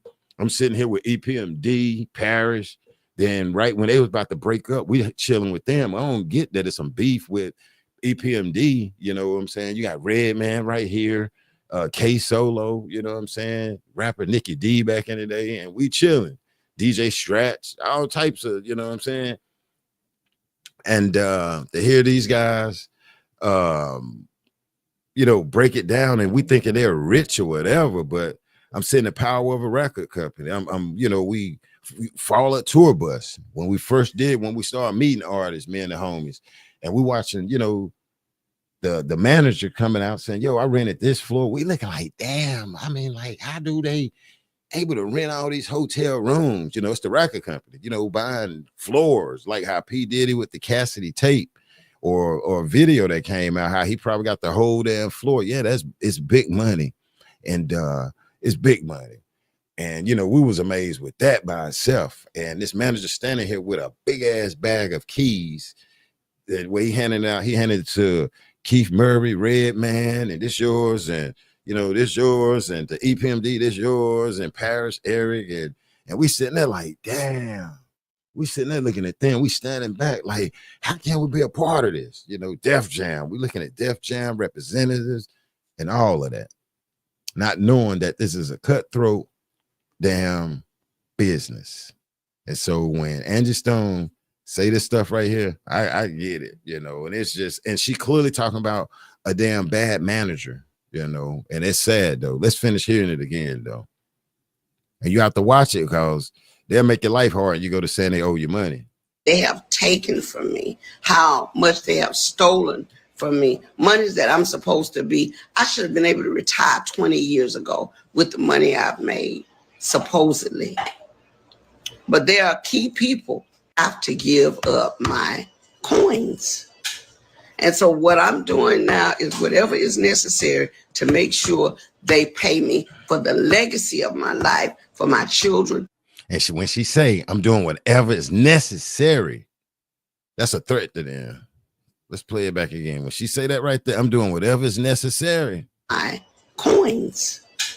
And so what I'm doing now is whatever is necessary to make sure they pay me for the legacy of my life, of my coins. Listen what she said. And so what I'm doing now is whatever is necessary to make sure they pay me for the legacy of. And see, that's a threat to them. When you say, I'm going to do whatever is necessary to get my stuff back. And that scares them. And then that's when they go to work. This industry works rituals, y'all. Okay. Rituals that come in all forms. Saying happy birthday is a ritual. Blowing out a cake, making a wish. Happy birthday to you. Happy birthday to you. Happy birthday to you. Happy birthday tomorrow. Happy birthday, Trent. That's a ritual. Blow out the candle. When you go to church, drinking the blood or something, that's a ritual. Rituals are tied all in around us, and we don't even know it. Ooh, that guy do witchcraft. Ooh, that person do this, do that, and they doing rituals. We do rituals, and you do rituals. That's been around for many, many years, and don't even know it. And be like, hey, I'm a Christian, and I'm a this and this and that, and you straight doing rituals. And I ain't trying to laugh at it, but rituals have been around for years. It's tied into our existence. It's tied in there. A Christian will come and say, well, and this and this and such and such evil and all of this, just by saying happy birthday is a ritual. In rituals, people make wishes, intentions. Yet the intention, when I'm intending to get up in the morning, whatever. So I'm gonna go ahead and take my cough medicine, and I'm gonna drink this, and I'm gonna take my medicine, and then I'm gonna go lay down, and then I'm gonna do whatever, this and this and that. It's damn near a form of a ritual. And we don't even know it. Stuff is in our face. A lot of stuff ain't real that is in our face. You ride down the street, right? You can ride past some restaurants, and it'll show you through their logo that what they selling is not real. And that's another story there that I can show you. And when you ride down, I'm gonna go pick up some such and such. And then clearly up there, It don't even say what you're really going in there for because it's false advertisement. And out here, they're not going to tell you that until you Google what I know, and you'll be like, because it ain't real. And you cannot in America put on a building anything, something that's not real. And see these companies back here, how they say Chinese people cook animals or whatever, all cats or whatever, you know what I'm saying? And so when you look up that Hong Kong or whatever, you can put up there a chopped up Siamese cat or whatever. And you know, if that's what it better be. Chicken, in other words. If you put chicken up there, it better be chicken. I'm gonna make an example. KFC. When we was little, it had the full name up there, Kentucky Fried Chicken. Why they ain't up there no more? And they got it short, KFC. That's just something to think on right there, though. Believe it or not. That's something to think on. At one point, Kentucky Fried Chicken name was Kentucky Fried Chicken, and they had it up there, chicken. And if you look at that sign now, it do not say Kentucky Fried Chicken. For short, it say KFC. KFC ain't saying that. And then you try to figure out what is it? Yeah, fried chicken, but it's an initial. You can't have the word chicken up there. So what is that they selling? Nah, I'm saying on the real though. I'm giving you something to think of. You cannot put on a sign in America, a restaurant, something that ain't in there. And some of us don't know that and won't get it. But they say KFC, yes. KFC had to change their name, and I'm gonna leave it at that. I'm gonna leave it at that right there. That's why now today in the internet we see online where they say such and such is not healthy for you. This is not healthy for you. Exactly. At one point when it came out, do you remember people used to say you can't believe what you hear on the internet? When the internet came out there, where the internet is undefeated, and you got the information out here though. But yeah, that's one. KFC, and it used to be plain as day, Kentucky Fried Chicken. It went, and at one point, now you can say it was bird, you know, and I'm just giving you something to think of, okay? Little food for thoughts. But you cannot promote or put anything out here to the public, to we the people, that ain't real. So if you do your research, you really understand what's real. It's against the law. So if you go to Google all companies or restaurants that change their name, there you go. That's the start. And we have to do research. A lot of us want research. A lot of us don't know. And sometimes these corporations don't put it out to the public because you don't want to damage your customers. You don't want to damage that customer base or whatever. But people use other stuff. Say, for instance, you know, hell, I'm going to use this artificial food coloring, this artificial this and this and this and that. And that's all it is, though. But KFC, though, do some research on KFC and you'll see, though, because at one point, just think, Kentucky Fried Chicken had the full name up there, Kentucky Fried Chicken. Then you had to cut it off and put KFC. They'll let you do that right there. Because you'd be like, man, I'm going to get some KFC, but you can't have people saying, I'm going to get some Kentucky Fried Chicken. I'm going to get some Kentucky Fried Chicken. So, and I ain't trying to turn the people off that love Kentucky Fried Chicken, but I'm bringing in truth and not the damn juice because the juice is a little too messy. I heard it's true what the Chinese people would cook. I guess so. Some choy. Of my life, for my children and my grandchildren. They're going to have to give me my money. And what Dr. Dre and them do? I mean, when you sit back and think Bruno Mars, Dr. Dre, you think about all these people that have sampled music. If they're filthy rich on it, what's our problem? Or my problem? Right. Bruno Mars, Dr. Dre, let me wind that back. What's her problem? Where her money at? Children, they're going to have to give me my money. Repeat it. I mean, when you sit back and think Bruno Mars, Dr. Dre, when you think about all these people that have sampled music, if they're filthy rich on it, what's our problem? They're going to have to give me my money. One more time. I mean. And see, when she say that, they're going to have to give me my money. They're going to have to give me my money. Somebody feel threatened, and it's sad. Because for one, they shouldn't have her damn money. She put in her time, effort, work, blood, sweat, and tears, and she wasn't compensated for it. Why? From this evil ass industry that she chose, that industry that Baby girl chose. And I'm gonna play this again. And when you sit back and think Bruno Mars, Dr. Dre, when you think about all these people that have sampled music, if they're filthy rich on it, what's our problem? Or my problem? End of the day. And that's the beginning right there. What do y'all think though? I mean, because absolutely. Hold on. I'm not gonna say lyrically, but I feel him. He's not, he's not a great lyricist. I feel him. Yeah. No. He's not a great lyricist. We're talking about lyrics. I feel him. I feel him. Like if I had to compare them, I'd say like Rick Ross is dope. Oh boy. Now, where the hell did that come from? If I had to compare the two, I'd say Rick Ross was more like Biggie, Jeezy was more like Pac. Because Pac wasn't the best lyricist, but you felt him. Rick Ross looks more like Biggie. Hold on one sec.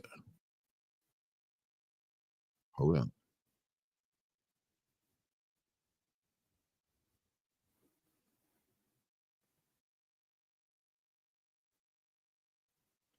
Hold on one second. I'm trying to cut this off here.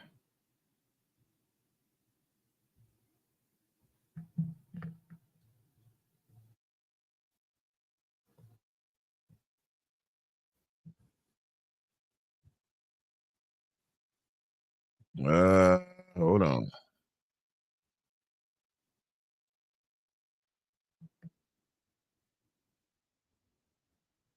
Hold on one second.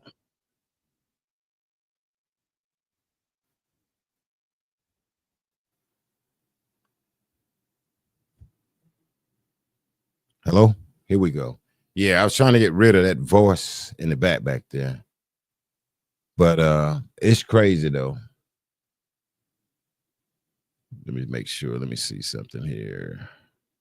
We're talking about the Angie Stone. I just had a disruption out here, but it's okay though. We're good though. But it's sad with this Angie Stone situation though.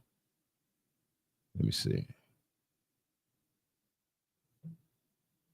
Boom. Boom. Boom. Boom. Boom. Boom. All right. I'm gonna let that play in the background.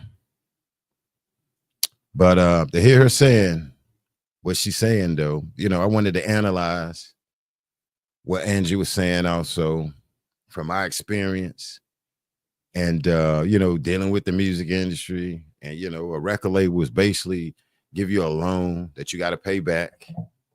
You know, they have to recoup their money.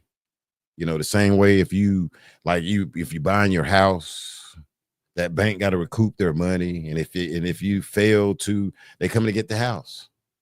You know, they come to get the house. And that's some hell of a debt to have when you're dealing with houses and record labels and things like that. You know, it's a hell of a debt to be in. And but the music industry, long story short, your gift, you selling your gift, your vocals, your songs, your heart, your work, and you have people out there that'll take advantage of it, you know what I'm saying, and switch it over to their kids. Okay. And you know, I can go deeper and deeper with it. And the shit is just sad as hell. And you know, we may have some people to that's gonna had a taste of it. I had R. Kelly's brother Bruce on here about, I'm gonna say maybe Bruce probably was on here maybe 6-7 years ago. And you know, and he was giving us like some insights. Bruce Kelly, salute Bruce Kelly. How the industry worked, and you know what I'm saying, and stuff he saw, whatever. And it was interesting. And you know, from being on the road with his brother, and stuff that is real, stuff that was a damn lie, and you know, to hear it from from that family member, you know. But it's sad. It's sad. And Miss Robinson, and you're right, keep a good attorney. And then we have to watch even the attorneys, though, believe it or not, in this game, because a lot of them know each other. A lot of them know these record labels and stuff. A lot of these record labels know the chief of police in their cities and stuff. They know congressmen. These record labels give big money to these people to run, like that's running for like office. These record labels go back there. That's why you never hear like a record label or the distribution. I'm talking about like the big people behind the scenes, where they spend big money on Democrats and Republicans that's running for office in their community, in their cities. And that's why, you know, some of them can get pulled over in them Bentleys and shit. They make one phone call, nah, let them go, let them go, depending on what it is. And because they spend big money on these people campaigns and stuff. And it's sad and it's scary when you deal with that damn music industry. And then at times, you know, if that artist is hot, if he hot, now a lot of record labels will go to bat for you. Young lady come out and say some stuff, that record label would tear her ass up or tear that guy to pieces. If it's not the artist, that record label come and tear you to pieces. When you go after some of these artists, you try to go up there messing with some of these artists, these record labels and people behind the scene to tear your ass up for messing with their investments. And it's sad and it can be scary. So, you know, and it's sad because it's a damn gift. We in there trying to get help with our gift, y'all. And this is what we get. This is what we get. Travel all across this country, loving our gift, showing up with these obligations and being spoon-fed. And then at the end of the day, when shit get hard and we need it, we need our money or whatever, boom, boom, we get a wake-up call. Or say, for instance, you go on a tour and then you're on tour with, say, for instance, like I said, New Edition or damn TLC or somebody that's gonna be in through it. And, you know, you become friends. Sometimes you become friends with other artists. Y'all traveling on tour buses and stuff. Y'all, you know what I'm saying, at the Coliseum before I was doing damn sound checks. And on your downtime, y'all might have lunch or sit back, kick it, drink a beer, smoke a joint or something. That's real, you know. And you go to talking, and then they'll go to asking you, like, how many points you got for each album, or like that manager that you got is a piece of shit or whatever. And then you go to talking and communicating, and then by the time you get off that tour, you ready to go back to the record label and show your ass. And the record labels be ready when you come back with that. When you wake up and come to it, they be ready. And it's sad. And then a lot of us loses our life, or a lot of us get blackballed, blackmailed, the whole nine. And when you get in these damn places, some of these parties or whatever, yes, you have something in your drink. And then when you wake up, you might have a video where you so damn sleep where your boxers is ripped in the back and they show in his own video. I'm serious. It'd be some weird, nasty stuff like that, y'all, where they'll show you some shit. Hey, look at this real quick. You know, while you in here talking about I owe you and this and this and this and that, because they finna send your ass back to the community, to the hood. And on the way back, they want to ask you, they want you to say how you think this will look if you're a male, or look when you go back to your community, though, where they're going to break you down and have people talking shit about you, blackmailing you, where you cannot work or people don't want you around. Oh, he do this, or she do that, or whatever. You know, a video came out, and it's sad.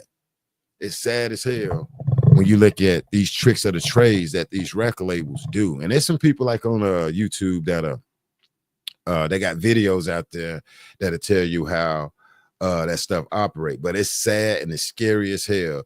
From my understanding, Hollywood has some people called whackers or something like that, you know, some whackers or some shit that go around, be ready to unalive you. We got people right now saying that, you know, that was done on purpose to Angie. You know, why she the only one? I don't know. You know, I just know shit happens when you come out and start saying they owe you and I'm supposed to get my money. When you say that, yeah, they get offended and feel threatened. And then we see stuff start happening. Stuff start happening, man.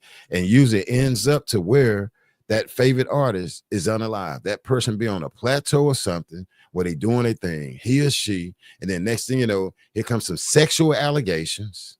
Okay, you got some sexual allegations, or they own cocaine or something, or just, you know, something to that effect.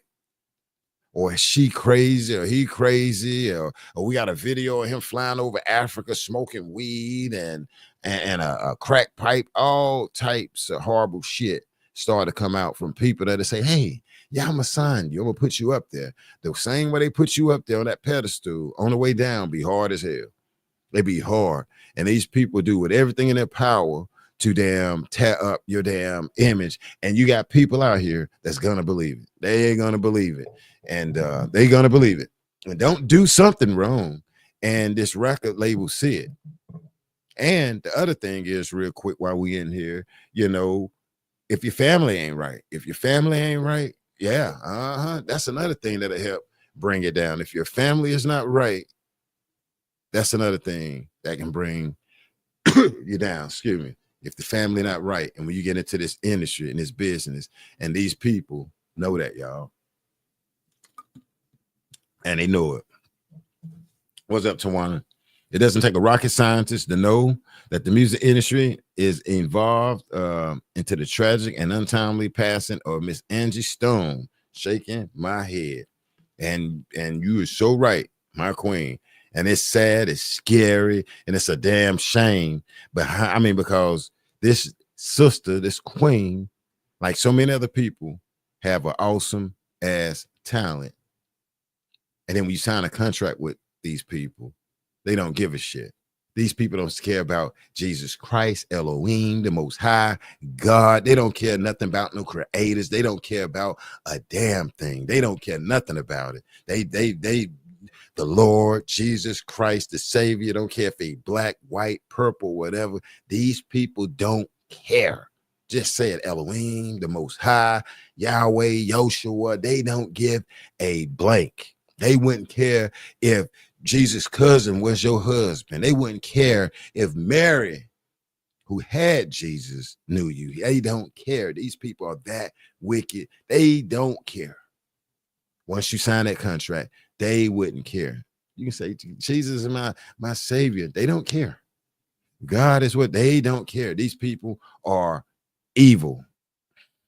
And I ain't saying that, but I want to bring the truth and not the damn Jews. These people don't care. They don't care about God, nothing. You Baptist, Mormon, they don't give a shit.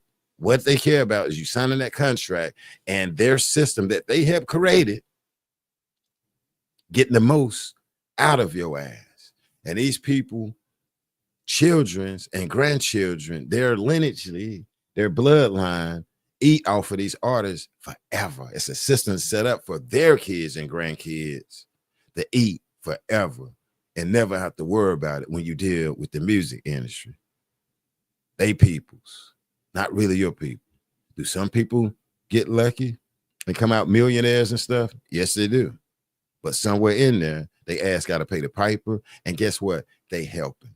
These are slave catchers for the slave master when it comes to the music industry. I'm sorry. When you see a person say, yeah, I took him to get it. It can be Rick Ross. It can be it can be Dr. Dre. I hate to say it, Snoop Dogg, and these people like that. Yeah, that's what they, and they get their little cut. And after that shit, hey, take you to the big man, Interstate Records. Yeah. Hey, Dr. Dre, can you? Yeah, he'll take you in there. He'll take you in there, get his cut. Then he out. He don't give a shit. These people don't give a shit. Snoop Dogg don't give a shit. You know, they go in there and sacrifice your ass. Money sacrifice you. Don't give a shit. Yeah, no. Now, the one person that be on it, Cat Williams. I got to give it to him a little bit there, Cat Williams. He be on it. And, you know, they try to take his damn head off. So, but, yeah, no. But real quick, I appreciate everybody hanging in here with me out here. And I'm glad to be back, you know, and, you know, getting out here, bringing the truth and not the damn juice. I will be coming back going over, what is it, that Gene Hackman case. I like the Gene Hackman case, but what the hell happened to Gene Hackman, him, his girlfriend, and the dog? The dog is a red damn flag, what I want to talk about with that case right there, because, like, what in the hell? No carbon monoxide and pills in the bathroom on the counter. What the hell happened over there? You know what I'm saying? What are they trying to tell us and show us that we missing? You know what I'm saying? With that over there, my people's behind the scenes is on that right there. So we're going to chop that up maybe later on. I'm not sure though, but just make sure you keep those notifications on. And I would love to definitely come back. I'm going to go take care of some business and maybe come back and talk about Gene later on though, because damn, I'm trying to figure out. I got some of the autopsy papers. I got the police report. And it's just crazy. Like, what the hell happened to Gene Hackman? You know what I'm saying? AKA Lex Luthor, you know, from the Superman movie. You know, I still like Superman. And I ain't like when he put that kryptonite on Superman and broke his ass down. And Superman couldn't drink no water. He couldn't ride a bike. none of that, because Gene Hackman had put that damn kryptonite Run DMC chain around his neck, and he was just so weak he couldn't eat, bro, like Tony Braxton out here. But I'm gonna get ready to get up out of here. Real quick, let me read what our sister Miss Campbell said. Good afternoon to you, Miss Campbell. She said, I believe Angie Stone exposing the industry and these record labels, and her passing is shining a light on the evilness, corruption, and greed in the music industry. Preach, Queen, preach. And then like look at it. And then when you hear what she was saying though, Tawana, I'm gonna make sure I get to the bottom of it. I'm gonna, she gonna do whatever she can to figure that out. And right then, that right there had their ass scared. That had them scared. These managers and all of this right here that's watching her. And it's so freaking damn sad. When only thing she's saying is she want what's owed to her for her and hers. Like, I want for me and mine. As I knew, her daughter didn't have a great relationship at one point. But look what she said. For her kids and grandkids. You can't do nothing but respect that when you hear Angie Stone speaking. But I'm going to leave with this. Rest easy to that queen. And I thank her for blessing us with that beautiful voice and those beautiful songs she gave us. And I would love for her family to be able to recoup the money that she is asking and telling the universe about. God bless her daughter, her son, and those 2 grandbabies. And I wish like hell, I hope, and I pray to God that them kids and the grandkids get what their grandmother and mother laid a foundation for and what she wanted for them, which is getting her proper monies. That way she can live in peace. And also that can help with her legacy. All right. Other than that, I'm going to get up out of here. I appreciate y'all hanging out with me up in here. And I'm going to go get me some lunch, even though it's a little late. But other than that, take care of yourself, take care of others, and I'm out. Rest easy to our sister, Angie Stone. Appreciate it, y'all. We out.